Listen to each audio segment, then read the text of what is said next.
Phone করে বর বললো আমি তাড়াতাড়ি বাড়ি যাচ্ছি, তুমি তাড়াতাড়ি রান্না করো। তা আমি ঝটপট করে কাজ বাজ সেরে নিলাম, সেরে নিয়ে রান্না করতে চলে আসলাম। রান্না করবো মাংস, তাই ছেলে মাংস নিয়ে এসেছিল বাজার থেকে।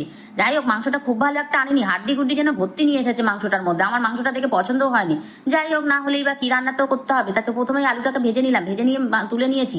তারপরে যাই হোক, মাংসটা ম্যারিনেট করে রেখেছিলাম, সেটাই দিয়ে দিলাম কড়ার মধ্যে তেল দিয়ে। যাই হোক, মাংসটা কষানো হোক, এইদিকে আমি আবার লাল লাল করে কটা পটল ভেজে নিয়েছি।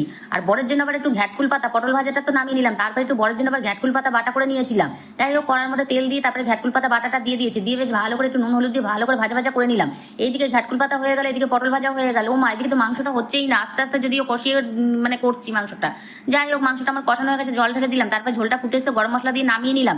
কোথায় আর, বর তো আসছে না, এদিকে আবার বাসনও এক গাদায় বেরিয়েছে। যাই হোক, বর আসছে না বলে আমি বাসনগুলোকে তাড়াতাড়ি করে মেজে নিলাম। কত বাসন বেরিয়েছে, রান্নার পরেও এক গাদা বাসন। যাই হোক, বাসনগুলো ঝপঝপ করে মেজে নিলাম, মেজে চলে আসলাম।